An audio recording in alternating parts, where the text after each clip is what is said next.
വാദത്തിൽ ഹിയറിംഗ് നടത്തിയതും നമ്മളാണ്.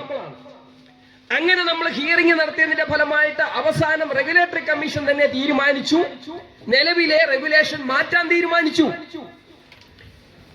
റെഗുലേറ്ററി കമ്മീഷനകത്ത് മാറ്റാൻ വേണ്ടി വന്ന ഉദ്യോഗസ്ഥര് ഈ സോളാർ വെച്ച കമ്പനിക്കാരെല്ലാം കൂടെ ഒച്ച വെച്ച പേടിച്ചോടി.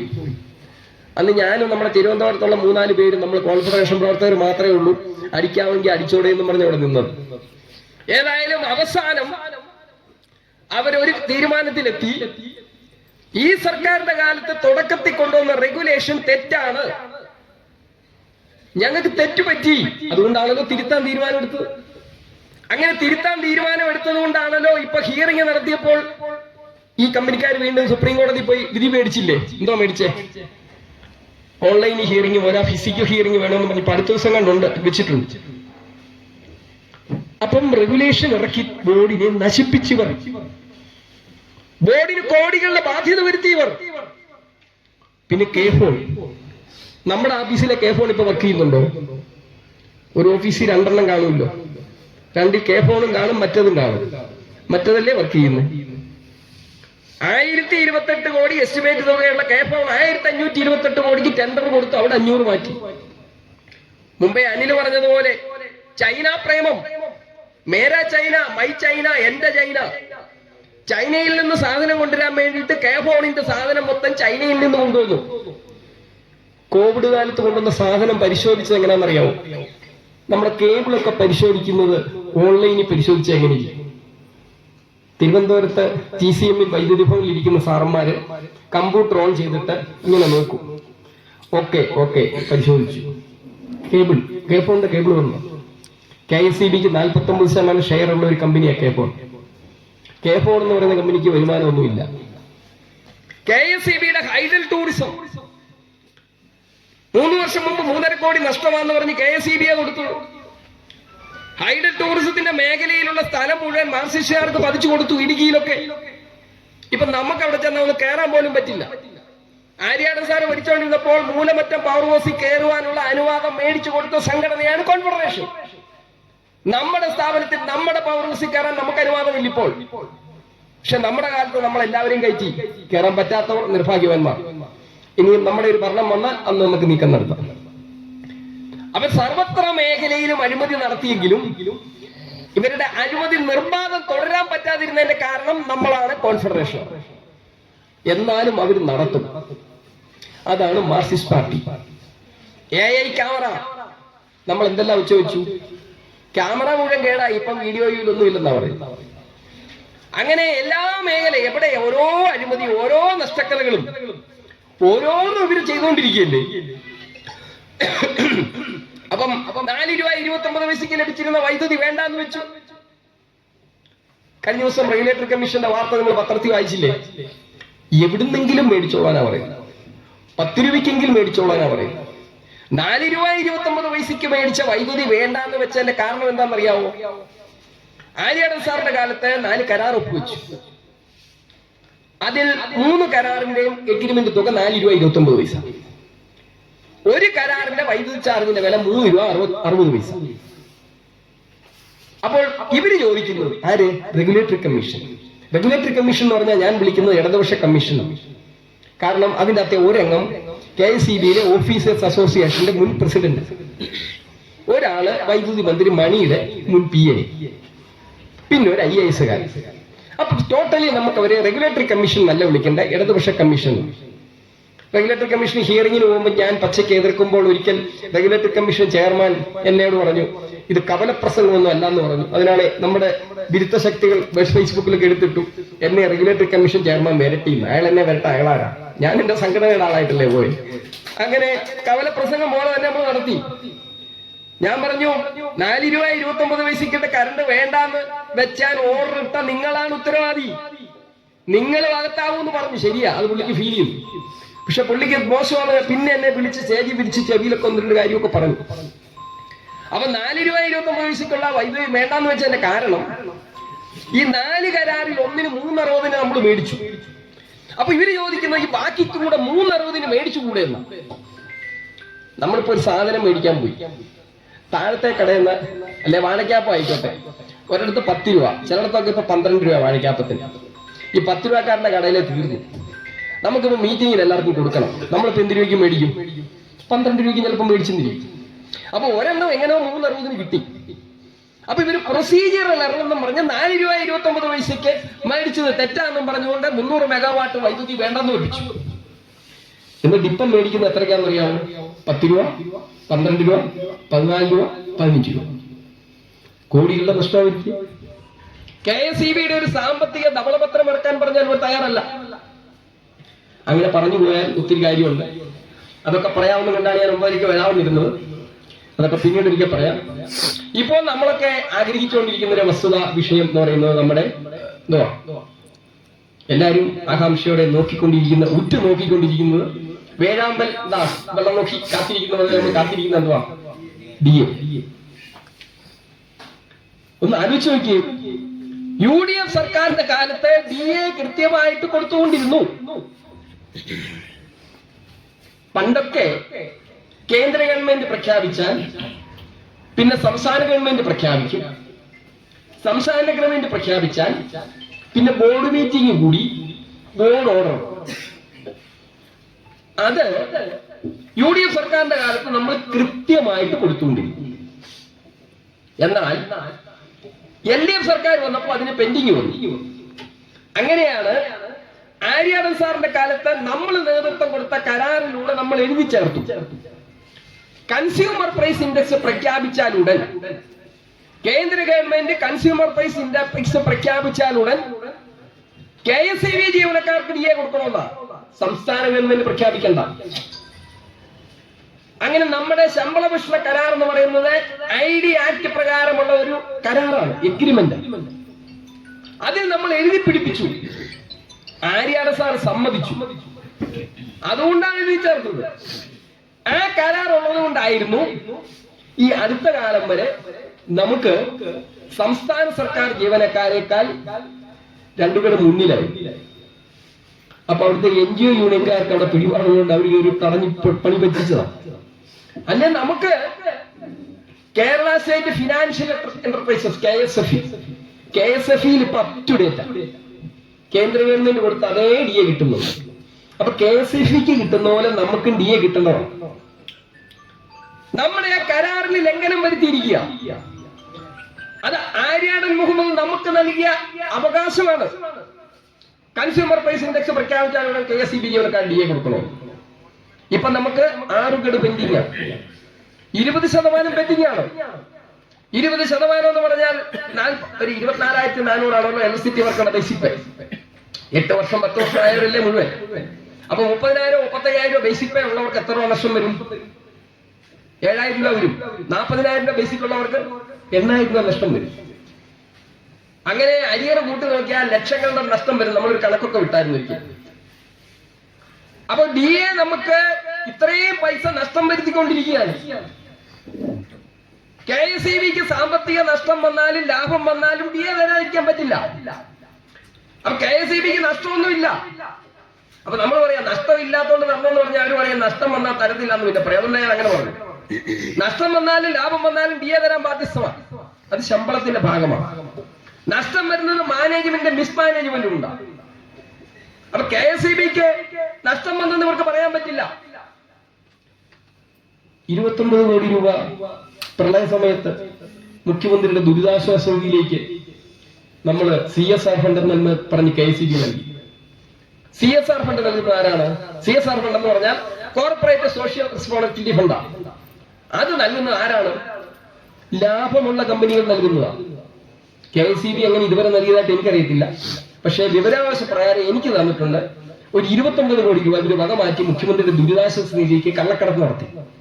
ആ പൈസ എന്തെന്ന് ചോദിച്ചപ്പോൾ എനിക്ക് തന്ന മറുപടിയാണ് അത് CSR ഫണ്ടാണ്.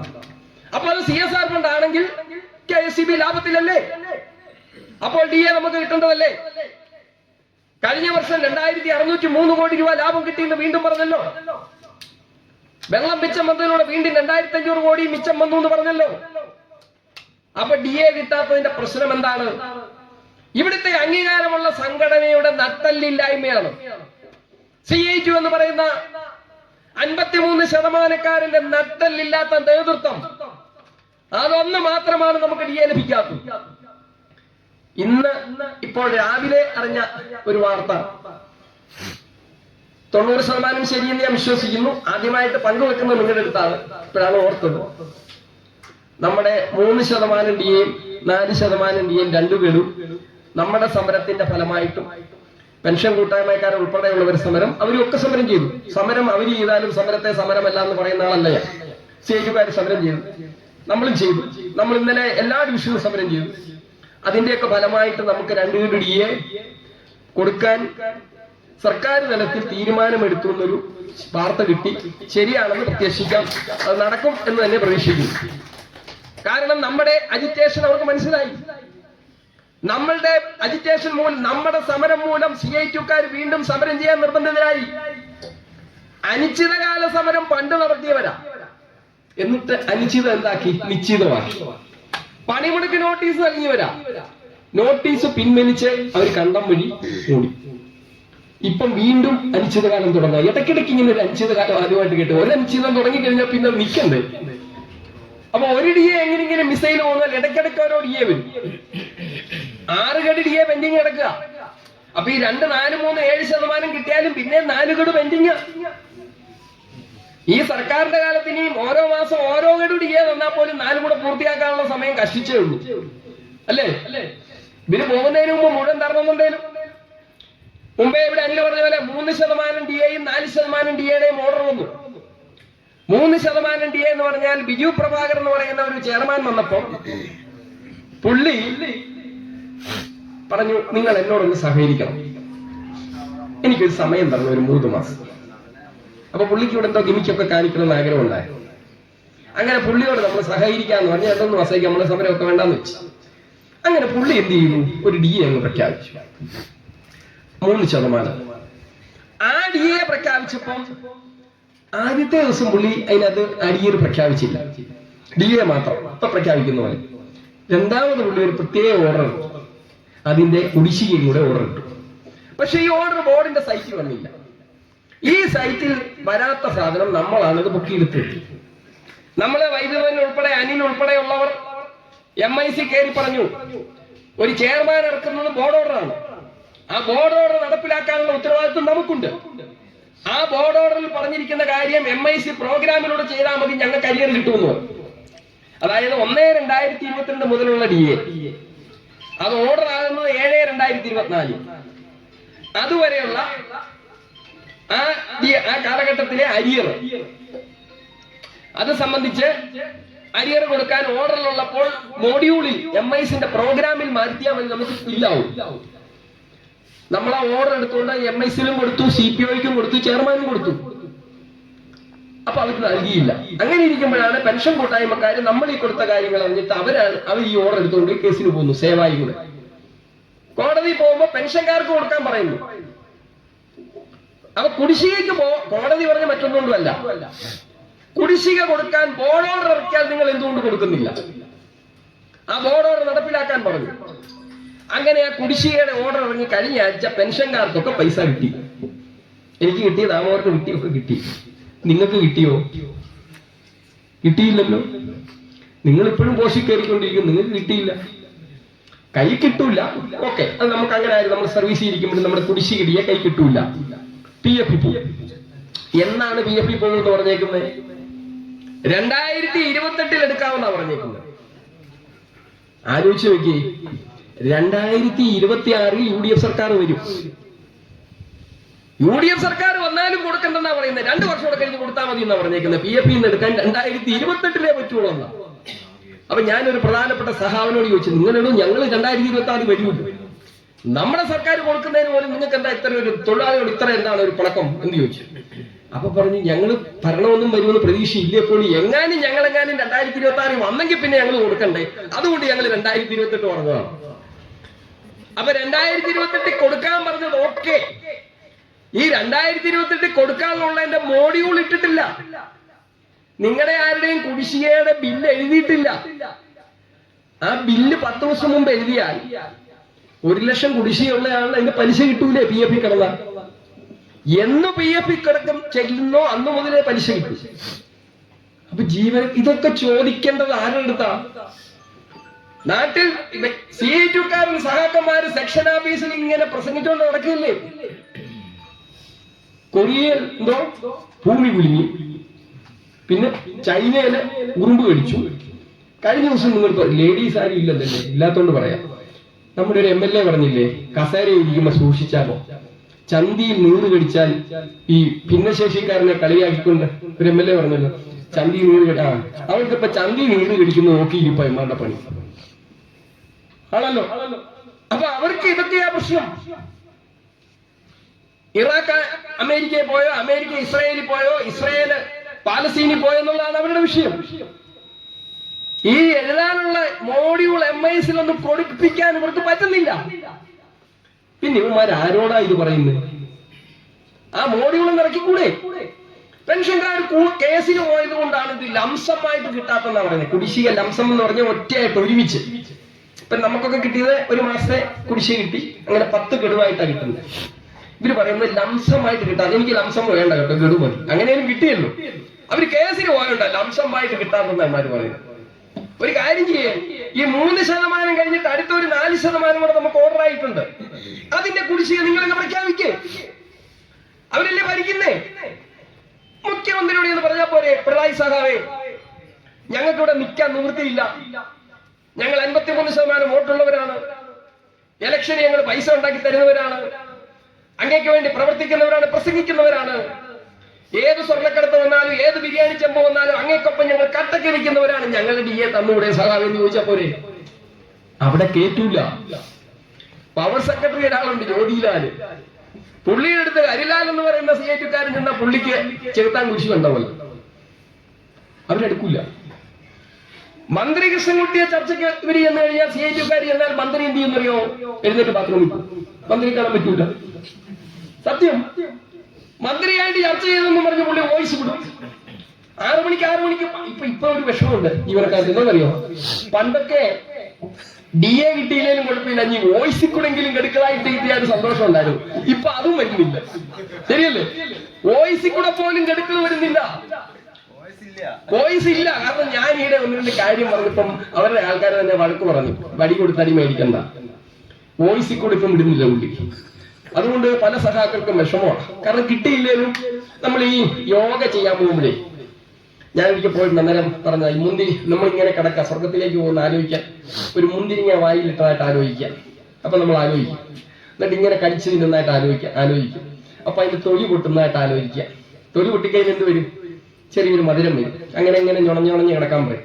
അവസാനം നമ്മളോട് പറയും മുന്തിരിങ്ങ അതിന് എഫക്റ്റ് ആയില്ലെന്ന്. എന്ന് പറഞ്ഞ പോലെ ഗഡുക്കളായിട്ട് ഇങ്ങനെ DA കൊടുത്തോണ്ടിരിക്കുക. ഇനി 4 ഗഡുക്കളൂടെ വരാൻ കിടക്കുക ജീവനക്കാർക്ക്. അപ്പൊ നമ്മൾ ഇതിനകത്ത് കേസിന് പോയി. DA-യുടെ കേസില് നമ്മൾ കേസിന് പോയല്ലോ. നമ്മൾ കേസിന് പോയപ്പോൾ കോടതി വന്ന് ഇവര് പറഞ്ഞ എന്താണെന്നറിയോ? 2023 പറഞ്ഞതാ. ഞാൻ മുഴുവൻ പേര് മറന്നുപോയി. 2023 നവംബർ മാസത്തിലെ ബോർഡ് യോഗത്തിൽ ഞങ്ങൾ തീരുമാനമെടുക്കുന്നു. അപ്പൊ കോടതി ചോദിച്ചു, ബോർഡ് തന്നെ പറയുന്നു തീരുമാനമെടുക്കും എന്ന് പറഞ്ഞാൽ അതിന്റെ അർത്ഥം എന്നാ? കൊടുക്കൂലെന്ന് പറഞ്ഞാൽ പോരെ. ഇപ്പൊ കോടതി പറഞ്ഞത് ഡീറ്റെയിൽഡ് വാദത്തിന് പോയി കഴിഞ്ഞാൽ നീണ്ടുപോയാൽ പിന്നെ നമ്മുടെ വരെയിരിക്കും. നിങ്ങൾ കേസിന് പോയത് കൊണ്ടാണ് നീണ്ടുപോയെന്ന് പറയും. പെൻഷൻകാർ ഇപ്പൊ കേസിന് പോയി കുടിശ്ശിക മേടിച്ചപ്പോൾ അവർ പറഞ്ഞ എന്താ? ലംസമായിട്ട് കിട്ടാത്തത് കേസിന് പോയണ്ടാണ്. അപ്പൊ അവരെന്തിനും കാരണം കണ്ടുപിടിക്കും. പണ്ട് ചൈനയിൽ 1000 വെടിയേറ്റ് മരിച്ചപ്പോൾ അവർ പറഞ്ഞ എന്താണെന്നറിയോ? ടിയാനൻ സ്ക്വയറിൽ മരിച്ചില്ലേ കുറെ പേര്. അവർ പറഞ്ഞ എന്താണെന്നറിയോ? അമേരിക്കയിൽ പോയി സുഗലോലുപതിയിൽ വന്ന വിദ്യാർത്ഥികൾ കമ്മ്യൂണിസ്റ്റ് ചൈനയിൽ നിന്ന് ഒച്ച വെച്ചപ്പോൾ രാജ്യം തകരുമെന്ന് കണ്ടപ്പോൾ ഞങ്ങൾ വെടിവെച്ചു എന്നാ. അത് ന്യായീകരിക്കുമോ? അപ്പൊ നമ്മൾ അങ്ങനെ പറഞ്ഞിട്ട് അവരെന്ത് ചെയ്തു? അവസാനത്തെ ദിവസം കോടതി കൊണ്ട് ഓർഡർ കൊടുത്തു, കഴിഞ്ഞ 2 പേ റിവിഷൻ അംഗീകാരം ഇല്ലാത്തത് കൊണ്ട് DA കൊടുക്കാൻ പറ്റത്തില്ല. ഒന്ന് ആലോചിച്ച് നോക്കി. പേ റിവിഷൻ അംഗീകാരം ഇല്ലെങ്കിൽ DA അല്ല എന്ന് കൊടുക്കാൻ പറ്റുമോ? ശമ്പളം കൊടുക്കാൻ പറ്റുമോ? HRA കൊടുക്കാൻ പറ്റുമോ? CCA കൊടുക്കാൻ പറ്റുമോ? പേ റിവിഷൻ അംഗീകാരം ഇല്ലെന്ന് പറഞ്ഞ് DA മാത്രം എങ്ങനെ കൊടുക്കാതിരിക്കുന്നത്? അപ്പൊ കഴിഞ്ഞ 2 പേ റിവിഷൻ അംഗീകാരം ഇല്ലാത്തത് കൊണ്ട് DA കൊടുക്കാൻ പറ്റില്ല. ബോർഡ് ഓർഡർ ഇറക്കി. അങ്ങനെ ഓർഡർ ഇറക്കി. ഞാൻ ചോദിച്ചോട്ടെ, 2016 ആര്യാടൻ സാറിന്റെ കാലത്തെ കരാറിന് നമ്മളാണോ അംഗീകാരം മേടിക്കേണ്ടിയിരുന്നതെന്ന് നിങ്ങൾക്കൊരു സംശയം വരും ഇല്ലയോ? നമ്മൾ അറിഞ്ഞിരിക്കണം. ആര്യാണ് സാറിന്റെ കരാർ ഒപ്പുവെക്കുന്നത് ഫെബ്രുവരി കഴിഞ്ഞല്ലേ? മാർച്ചിൽ ഒപ്പുവെച്ച് കഴിഞ്ഞതിന്റെ പിറ്റേ ആഴ്ച ഇലക്ഷൻ ഡിക്ലെയർ ചെയ്തു. പിന്നെ അംഗീകാരം മേടിക്കാൻ സമയമുണ്ടോ നമുക്ക്? പിന്നെ പുതിയ ഗവൺമെന്റ് വന്നു. AK ബാലന്റെ കാലത്തെ കരാറിന് അംഗീകാരം മേടിച്ച് നമ്മളാ. കാര്യം എന്താ? അവർ ഒപ്പുവെച്ചിട്ട് പോയി. പിന്നെ UDF സർക്കാരാണ് വന്നത്, നമ്മൾ അംഗീകാരം മേടിച്ചു. അപ്പൊ ആര്യാണ് സാറിന്റെ കാലത്തെ കരാറിന് ഇവരല്ലേ അംഗീകാരം മേടിക്കണ്ടേ? അത് പോട്ടെ, അത് കഴിഞ്ഞ് MM മണി അല്ലെ, MM മണിയുടെ കാലത്ത് വെച്ച കരാർ, അതിനാരാണ് അംഗീകാരം മേടിക്കേണ്ടത്? ഇവരല്ലേ. അതിന് അംഗീകാരം മേടിച്ചോ? അപ്പൊ രണ്ട് കരാറിനും അംഗീകാരമില്ല എന്നാ പറയുന്നത്. കരാറിന് അംഗീകാരമില്ലെന്ന് ആരോടാ പറയുന്നത്? ഗവൺമെന്റ് അറിഞ്ഞില്ല എന്ന് പറയുന്നു. ഞാൻ ചോദിച്ചോട്ടെ, ബോർഡ് ചെയർമാൻ ആരാ? IAS കാരൻ. ആരാണ്? ഗവൺമെന്റിന്റെ ഭാഗം. ബോർഡിൽ വരുന്ന ഫിനാൻസ് സെക്രട്ടറി ആരാ? IAS കാരൻ. ആരാണ്? ഗവൺമെന്റിന്റെ ഭാഗം. പവർ സെക്രട്ടറി ആരാണ്? IAS കാരൻ. ആരാണ്? ഗവൺമെന്റിന്റെ ഭാഗം. അപ്പൊ ഫുൾ ബോർഡ് എന്ന് പറയുന്നവർ അതറിയോ? ഫുൾ ബോർഡും FTD നമ്മൾ വ്യത്യാസം. ഈയിടെ ഒരു ബോർഡ് ഓർഡർ ഇറക്കിയില്ലേ? ഈയിടെ ആദ്യം FTD ഇറക്കി, പിന്നെ ഫുൾ ബോർഡ് ഇറക്കി എന്നൊക്കെ പറയുന്നുണ്ട്. നമ്മൾ അത്യാവശ്യം അത് അറിഞ്ഞിരിക്കണം. FTD എന്ന് പറഞ്ഞാൽ full time directors. FTD full time directors.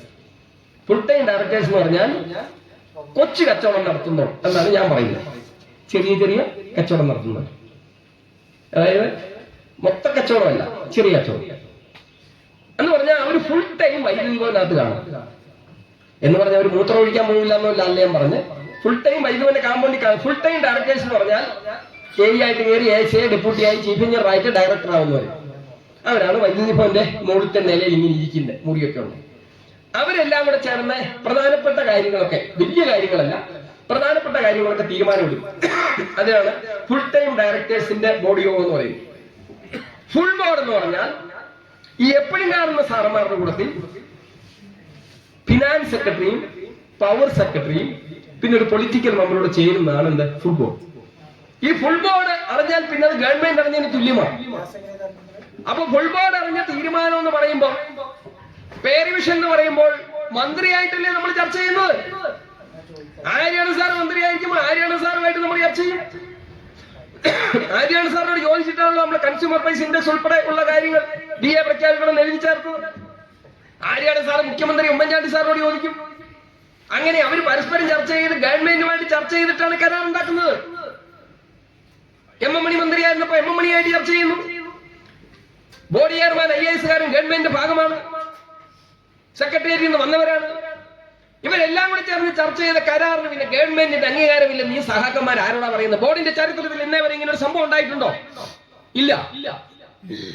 അപ്പൊ ഇതൊക്കെ കേവലം ഇവർക്ക് തൊഴിലാളിക്ക് തരാൻ താല്പര്യമില്ല. സംസ്ഥാന സർക്കാരിലുള്ള NGO യൂണിയൻ എന്ന് പറയുന്ന സംഘടന CITU അപ്പുറമാണിപ്പോ.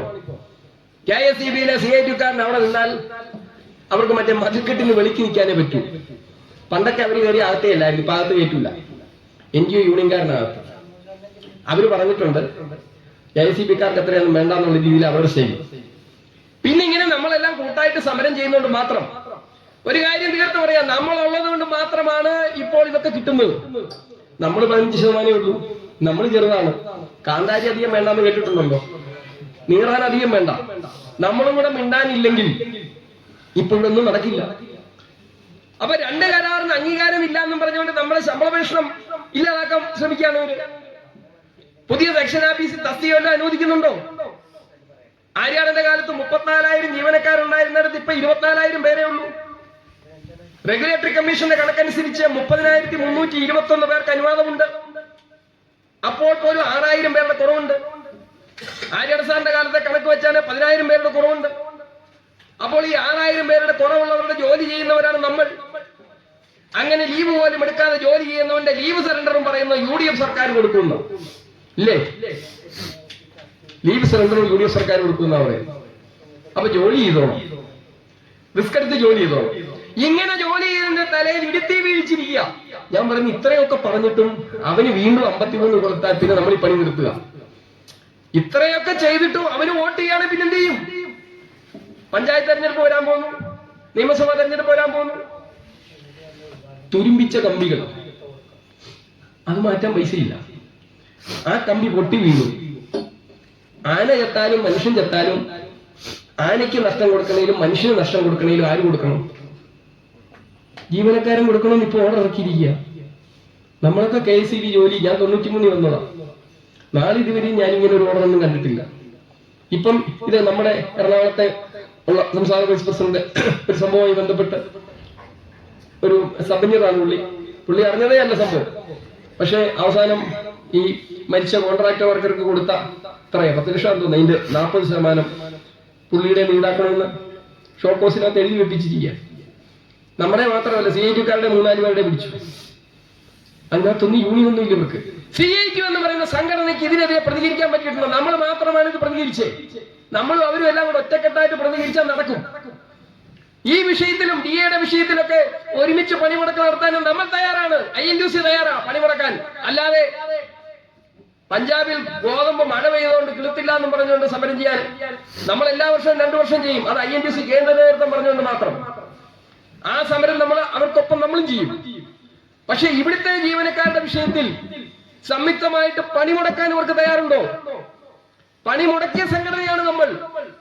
CIT-കാർ പണിമുടക്കിയിട്ട് പണിമുടക്ക് പിൻവലിച്ചുകൊണ്ട് പോയില്ലേ? നമ്മൾ അന്തസ്സായിട്ട് ഒരു ദിവസം ശമ്പളം കഴിഞ്ഞ് പണിമുടക്കി. നിങ്ങൾക്കറിയാം, തൃശൂർ കോർപ്പറേഷൻ പണിമുടക്കിയില്ലേ? ഇപ്പൊ സംഗതി തന്നെ ചുരുണ്ടു. എല്ലാരും തിരിച്ചിട്ട് പ്രശ്നം തീർത്തല്ലോ. വൈദ്യുതി മേഖല എന്ന് പറഞ്ഞാൽ അത്ര ശക്തമാണ്. പക്ഷെ സഹാക്കളും കൂടെ വിചാരിക്കണം, നമ്മൾ 15% മാത്രം പണിമുടക്കിയ നമ്മൾ പണിമുടക്കിയപ്പോൾ അവർ പണിമുടക്കാൻ പറയും.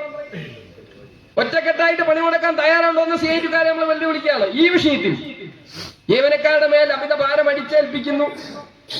DA കുടിശ്ശിക നൽകാത്തത്, അതുപോലെ ആക്സിഡന്റ് ഉണ്ടായ നഷ്ടം ജീവനക്കാരിൽ ഈടാക്കുന്നു, ലീവ് സറണ്ടർ നൽകുന്നില്ല, നിയമനം നടക്കുന്നില്ല, ഇലക്ട്രിസിറ്റി വർക്കറെ നിയമിക്കുന്നില്ല, ലൈൻമാൻ 2 ഇന്ന് 1-ലേക്ക് പ്രമോഷൻ കൊടുക്കുന്നില്ല, വർക്കറിൽ നിന്ന് ലൈൻമാൻ 2 കൊടുക്കാൻ പറഞ്ഞപ്പോൾ കൊടുക്കാതിരുന്നു, കേസുണ്ടെന്ന് പറഞ്ഞു. പുതിയ ചെയർമാൻ വന്നു, ഇടയ്ക്കൊരു ചെയർമാൻ വന്നു. ഈ ചെയർമാൻ മുന്നോട്ട് ചെയർമാൻ വന്നു, നല്ല ചെയർമാനാണ്. നമ്മൾ പോയി സംസാരിച്ചു, അദ്ദേഹത്തിന് കാര്യം മനസ്സിലായി.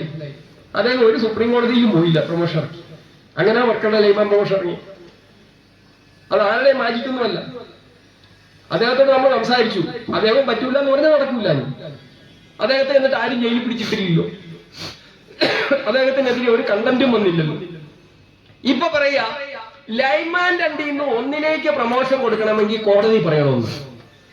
ചേട്ടാ, ഇത് ഞാൻ ചോദിക്കുന്നത്, ലൈൻമാൻ 2 എന്ന് പറഞ്ഞാലും ലൈൻമാൻ 1 എന്ന് പറഞ്ഞാലും ലൈൻമാൻ, അതൊരു റേഷ്യോയ്ക്ക് വേണ്ടി വെച്ചേക്കുന്നതാണ്. എങ്ങനെയാന്ന് ചോദിച്ചാൽ 2 ലൈൻമാൻ 1-ന് 1 ലൈൻമാൻ 2, അങ്ങനെ ആയിരിക്കണം കണക്ക് കാണുന്നത്. മൊത്തം ലൈൻമാൻ 9000 എങ്ങനെയാണ് കറക്റ്റ് കണക്ക് എന്റെ ഉണ്ട്, ഇപ്പൊ എനിക്കറിയില്ല, 9000 സംതിങ്. അപ്പൊ അതിന്റെ 2 ലൈൻമാൻ 1-ന് 1 ലൈൻമാൻ 2 എന്ന് പറഞ്ഞാൽ 3-ൽ 2 ലൈൻമാൻ 1, 3-ൽ 1 ലൈൻമാൻ 2 ആയിരിക്കും. അപ്പൊ ഇപ്പോഴത്തെ കണക്കെല്ലാം റീവർക്ക് ചെയ്താൽ 10,000 പേർക്ക് പ്രൊമോഷൻ കൊടുക്കാൻ പറ്റും. അപ്പൊ വർക്കറെ ഇല്ലാതെ വരും, വർക്കറെ എടുക്കണം. വർക്കറെ എടുക്കുന്നതിന് വിഷമമില്ലല്ലോ. ഇലക്ട്രിസിറ്റി വർക്കറെ CA റെഗുലേഷൻ പ്രശ്നമല്ല. വർക്കറെ കോൺട്രാക്റ്റിൽ എടുക്കുക, അത് കഴിഞ്ഞ് എവിടുന്ന് എടുക്കാം എംപ്ലോയ്മെന്റിൽ നിന്ന് എടുക്കാം. അതിനവർ തയ്യാറാവുന്നില്ല. അവരുടെ ബന്ധുക്കളെ നിയമിക്കണം. ഞാൻ ഇന്നലെ 1-2 ഓഫീസിലൊക്കെ പോയപ്പോ ചെന്നപ്പം കണ്ടു, എല്ലാ ഡിവിഷൻ ഓഫീസിലും കോൺട്രാക്ട് ആൾക്കാരിരിക്കുന്നു. അവിടെ ഇവിടെയൊക്കെ മൊത്തം ബന്ധുക്കളായിരിക്കുന്നു. എല്ലാവരും ഓരോ പോസ്റ്റും ഒക്കെ പറഞ്ഞിരുത്തിയിരിക്കുക. 5 വർഷം കഴിയുമ്പോൾ അവരെ എന്ത് ചെയ്യും? സ്ഥിരപ്പെടുത്തും. PSC ടെസ്റ്റ് എഴുതി വരുന്നവന് ജോലി കൊടുക്കാതിരിക്കാനുള്ള അവസ്ഥ. കോൺട്രാക്ട് വർക്കേഴ്സ് ടെസ്റ്റ് എഴുതി ലിസ്റ്റ് നിൽക്കുന്നവരുണ്ട്. PSC-കാരോ കേസ് കൊടുത്ത് കുറെ പേര് നിൽപ്പുണ്ട്. അവരെയൊക്കെ നിയമനം നടത്താതെ ആളില്ലാതെ ഇതെങ്ങനെ ഓടിക്കും? നാച്ചുറൽ കലാമിറ്റി വരുമ്പോൾ എങ്ങനെ ഓടിക്കും? ഒരു സെക്ഷനിൽ 3 സബ് എഞ്ചിനീയർ വേണ്ടടുത്ത് 1 സബ് എഞ്ചിനീയർ ഉള്ളെങ്കിൽ ആ സെക്ഷന്റെ പ്രവർത്തനം എങ്ങനെ നടത്തും? സബ് എഞ്ചിനീയർ മനുഷ്യരല്ലേ, അവർക്ക് നൈറ്റ് ഡ്യൂട്ടി ഇല്ല. പക്ഷേ നൈറ്റ് 2 മണിക്ക് ഇന്നലെ ഏതൊരു സെക്ഷൻ ഡിവിഷൻ എന്ന് പറഞ്ഞാൽ രാത്രി 2:30-ക്ക് അയാൾ വീട്ടിൽ പോയി സബ് എഞ്ചിനീയർ ഉറങ്ങിയത്. പക്ഷെ പിറ്റേ ദിവസം അയാൾ ഡ്യൂട്ടിക്ക് വന്നു. അപ്പൊ ജീവനക്കാര് ഈ സ്ഥാപനത്തിൽ ജീവനക്കാര് ആവശ്യത്തിനില്ല. ഇങ്ങനെ നിരവധി വിഷയങ്ങൾ ഉണ്ടായിട്ടും അതിനെതിരെ ഒരു ചെരുവിരലഴിക്കാൻ ഇവിടുത്തെ സീറ്റ് തയ്യാറാകുന്നുണ്ടോ? അവരിപ്പോ അനിശ്ചിതകാലം എന്ന് പറഞ്ഞ് പിടിച്ചു നിൽക്കാൻ വേണ്ടി പറഞ്ഞപ്പോ NCCO എന്ന് പറയുന്നത് കേട്ടോ. ഈ സ്ഥാപനത്തിലെ ജീവനക്കാര് 53% വോട്ട് നൽകി പ്രൊട്ടക്ഷൻ നൽകിയ, അംഗീകാരം നൽകിയ CIT-കാരന് അവന്റെ വർക്കേഴ്സ് അസോസിയേഷൻ CIT എന്നുള്ള സ്വന്തം പേര് പറയാൻ നാണക്കേടായിട്ട് ഇപ്പൊ പറയുന്നത് NCCOE എന്നാ പറയുന്നത്. ഞാനിപ്പോ അതിന്റെ കൂടെ അവസാനം ഒരു പിയും കൊണ്ടു, കാരണം പെൻഷൻകാരെയും കൂടെ ചേർത്തിട്ടുണ്ട്. കാരണം CITക്കാർ വിളിച്ചാൽ അധികം ആൾ ശരിയില്ല. ഇപ്പൊ പെൻഷൻകാരെ ആൾ കൂടുതലുണ്ട്, അതറിയാമോ? ഇപ്പൊ നമ്മുടെ ആണെങ്കിലും പെൻഷൻ കൂട്ടായ്മ വിളിച്ചു. നമ്മളൊരു മീറ്റിംഗ് വിളിക്കുന്നതിനേക്കാൾ കൂട്ടായ്മക്കാർ വിളിച്ചാൽ മതി. കാര്യം എന്താണെന്നറിയാം? ഇപ്പൊ ഇന്ന് വിളിക്കുമ്പോ ഇപ്പൊ ഇവിടെ തന്നെ വിളിച്ചു, ചിലർക്ക് ഡ്യൂട്ടി കാണും, ചിലർക്ക് AE പിണങ്ങും, അല്ലെ? AEയുടെ മണിയായിട്ട് നിൽക്കുന്നവർക്ക് AE പിണങ്ങും. ചുരുക്കം ചിലർക്ക് വീട്ടിലൊരു അത്യാവശ്യം കാണും, അങ്ങനെയൊക്കെ കാണും. പക്ഷെ പെൻഷനായി കഴിഞ്ഞാൽ ഉണ്ടല്ലോ, വീട്ടിൽ നിന്ന് പുറത്തിറങ്ങാൻ കിട്ടുന്ന ഒരു അവസരമാണ്. സത്യം, ഞാൻ ഇങ്ങനെ വൈദ്യുവിനെ കണ്ടപ്പോൾ നമ്മളെ അംഗങ്ങളായിട്ട് നമ്മൾ വിളിക്കും പോലും വരാത്തവരെല്ലാം മൊത്തം പേരും വന്നിട്ടുണ്ട്. കാര്യം വെച്ചാൽ വീട്ടിൽ പെണ്ണുങ്ങളെ എടുത്ത് പുറത്തിറങ്ങാൻ അവസരം കിട്ടുക, അന്ന് അടിച്ചു കൊടുക്കുക. അപ്പൊ പരിപാടിക്ക് വെച്ചാൽ മൊത്തം ആളും പോകും. അപ്പൊ അതുപോലെ CIT പെൻഷൻകാരെ ഇങ്ങനെ കൂട്ടിയിരിക്കുക. മാത്രമല്ല പെൻഷൻകാർ ഇപ്പൊ 40,000 ആയി, ജീവനക്കാർ 20,000 ഉള്ളൂ. 24,000 14,000 ഓഫീസറും പോയിട്ട് 20,000 പേരുണ്ട്. അപ്പം അവരിപ്പം NCCOEP എന്ന് പറഞ്ഞ് നടക്കുന്നു. NCCOE എന്ന് പറഞ്ഞാൽ രജിസ്റ്റർ ചെയ്ത ഒരു സംഘടനയൊന്നുമല്ല, അതൊരു മുന്നണിയായിട്ട് രജിസ്റ്റർ ചെയ്തതല്ല, എന്തോ സംഭവമാണെന്ന് പറഞ്ഞുകൊണ്ട് അവര് നടക്കുക. അപ്പൊ പുതിയ DAയെ സംബന്ധിച്ച പുതിയൊരു ബോർഡ് ഓർഡർ ഇറങ്ങിയിട്ടില്ലേ? ആ ബോർഡ് ഓർഡർ ഇറക്കിയ മണ്ടന്മാരോട് ഞാൻ ചോദിക്കുക, പുതിയ ബോർഡ് ഓർഡർ ഇറക്കി ബോർഡിലെ ഇപ്പൊ DAയുടെ ആ ഓർഡറിന്റെ അകത്ത് നമ്മുടെ ജീവനക്കാരുടെ DA പറയുന്നുണ്ടോ നോക്കി. ആ സേർലിയർ നേരത്തെ തീരുമാനിച്ചതുപോലെ മുൻ ഓർഡർ എന്നൊക്കെ പറയുന്നുണ്ട്. പക്ഷേ ഈ 1/2022 മുതൽ 7/2022 വരെയുള്ള പീരീഡിലെ എങ്ങനെ കൊടുക്കണമെന്ന് ഇതുവരെയും പറഞ്ഞിട്ടില്ല. അത് ഗവൺമെന്റ് കുഴപ്പമൊന്നുമല്ല, ഇവിടെ ഓർഡർ ഇറക്കിയൊന്നാണ് വിവരക്കേടാ. എന്നാൽ ഇത് കണ്ടുപിടിക്കാനുള്ള കഴിവ് CITക്കാർക്ക് ഇല്ലാതായി പോയല്ലോ എന്ന് ഞാൻ ഓർക്കുന്നു.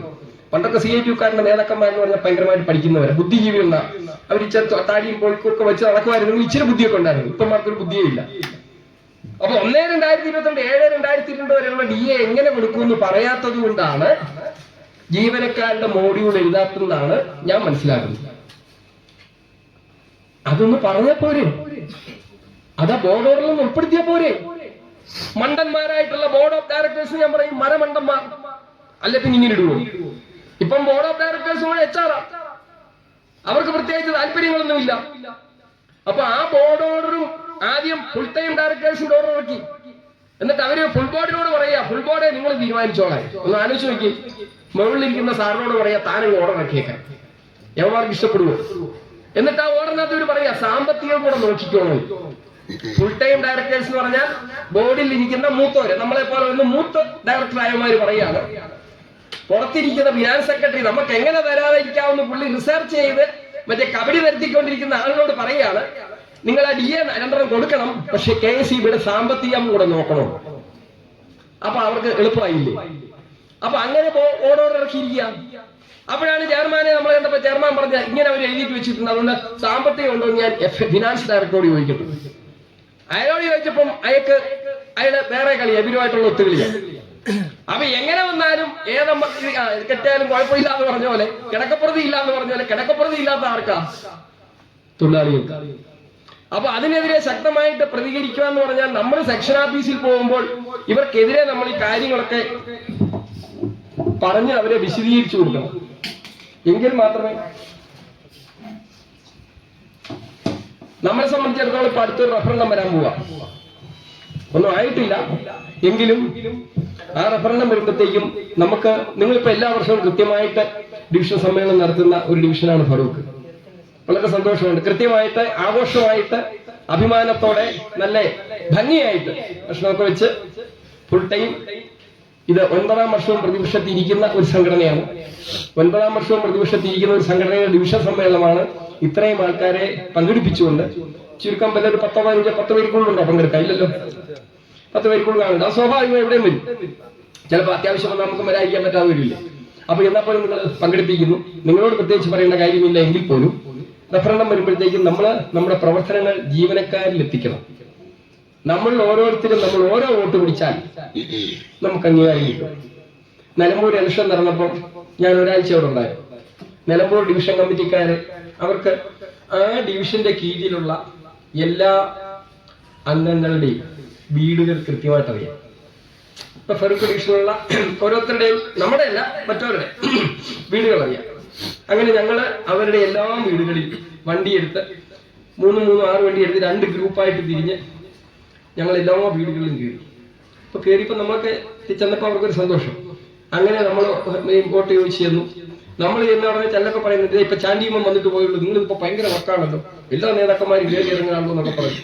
അപ്പൊ നമുക്ക് റഫറണ്ടത്തിലും നമുക്ക് അങ്ങനെ ഒരു നീക്കം നടത്തണം, ആൾക്കാരെ നേരിട്ട് കണ്ട്. കാരണം ഇനിയും ഇങ്ങനെ ഒരു അവസ്ഥ ഉണ്ടാകാൻ പാടില്ല. ആര്യാടന്റെ കാലത്ത് 32 സെക്ഷൻ ഓഫീസ്, 60, 80, 90 സെക്ഷൻ ഓഫീസുകൾക്ക് തസ്തിക അനുവദിച്ചിട്ടില്ലേ? ആ കാലഘട്ടത്തിൽ നിരവധി പേർക്ക് നിയമനം നൽകിയത്. CA റെഗുലേഷൻ 2010 വന്നിട്ടും 2011 വന്ന നമ്മുടെ സർക്കാർ റെഗുലേഷൻ വലിച്ചെറിഞ്ഞിട്ടല്ലേ 11 തൊട്ട് 16 കാലയളവിൽ ഏതാണ്ട് 6000-ഓളം പേർക്ക് നിയമനം നൽകിയത്. അതിനുശേഷമല്ലേ CA റെഗുലേഷൻ പറഞ്ഞ് കോപ്രായ മുഴുവൻ ഉണ്ടാക്കിയത്. 2010 റെഗുലേഷൻ വന്നെങ്കിൽ അന്ന് ഇടതുപക്ഷം ഭരിക്കുമ്പോഴാണ് റെഗുലേഷൻ വന്നത്. CA റെഗുലേഷൻ 2023 8/6/2023 വരെയുള്ള നിലവിലുള്ള ജീവനക്കാരെ മുഴുവൻ സംരക്ഷിച്ചിട്ടുണ്ടെങ്കിൽ ആ ഉത്തരവ് കോൺഫെഡറേഷൻ വാങ്ങിയതാണ്, നമ്മളാണ് വാങ്ങിയത്. CA റെഗുലേഷൻ 2023 ഡ്രാഫ്റ്റ് വന്നത് 2022 2022 ഡ്രാഫ്റ്റിനകത്ത് ഒരു മറുപടി കൊടുക്കാൻ KSEBക്കോ വർക്കേഴ്സ് അസോസിയേഷനോ ഇവിടുത്തെ ഒരു സംഘടനയ്ക്കും സാധിച്ചിട്ടില്ല. നമ്മൾ മാത്രമേ കൊടുത്തിട്ടുള്ളൂ. നമ്മുടെ നിലപാടുകളാണ് ജീവനക്കാർക്ക് വേണ്ടി എത്തിയത്. ഓവർസിയർ വരെയുള്ള പ്രൊമോഷന്റെ, അതായത് വർക്കറെ നമ്മൾ നിയമിക്കുമ്പോൾ പറയുന്നത് വർക്കർക്ക് ഓവർസിയർ വരെ പ്രൊമോഷൻ കൊടുക്കുന്ന ആ കാര്യത്തിൽ 8/6/2023 വരെയുള്ളവരെ സംരക്ഷിക്കാൻ സാധിച്ചെങ്കിൽ കേരള ഇലക്ട്രിസിറ്റി എംപ്ലോയീസ് കോർപ്പറേഷൻ നിരവധി തവണ സെൻട്രൽ സിറ്റി അതോറിറ്റിയുടെ ഓഫീസിൽ കയറി ഇറങ്ങി അവരുമായിട്ട് ചർച്ച ചെയ്ത് റെഗുലേഷന്റെ ഡ്രാഫ്റ്റിൽ വ്യക്തമായ മറുപടി കൊടുത്ത് അവരെ കാര്യങ്ങൾ പഠിപ്പിച്ചു. അതുപോലെ തന്നെ റെഗുലേറ്ററി കമ്മീഷൻ, ആപ്റ്റല്, ഹൈക്കോടതി single bench, division bench, supreme കോടതി ഉൾപ്പെടെയുള്ള സ്ഥലങ്ങളിൽ കേസ് നടത്തി വിധി സമ്പാദിച്ച് ഇതെല്ലാം കൂടെ കോർത്തിണക്കിയാണ് ഈ കഴിഞ്ഞ പ്രമോഷൻ ഉൾപ്പെടെ ഇറക്കിയത്. അതിന്റെ ചാരിതാർത്ഥ്യം നമ്മുടെ സംഘടനയ്ക്കുണ്ട്. ഇത് ജീവനക്കാർക്കിടയിൽ പങ്കുവെക്കുന്നതിനുള്ള ഒരു ശ്രമം നിങ്ങളുടെ എല്ലാവരുടെയും ഭാഗത്ത് ഉണ്ടാകണം എന്ന് അഭ്യർത്ഥിച്ചുകൊണ്ട് പിന്നീട് നമുക്ക് ഉച്ച കഴിഞ്ഞ് ചർച്ചയ്ക്ക് വരുമ്പോൾ ബാക്കി കാര്യങ്ങളൊക്കെ ചോദിക്കുന്നത് പറയാം. ഈ സമ്മേളനം ഇവിടെ ഭംഗിയായിട്ട് സംഘടിപ്പിച്ച ഈ ഡിവിഷൻ കമ്മിറ്റി ഇതിന്റെ ഭാരവാഹികൾ എല്ലാവരെയും അഭിവാദ്യം ചെയ്തുകൊണ്ട് നിർത്തുന്നു. നന്ദി, നമസ്കാരം.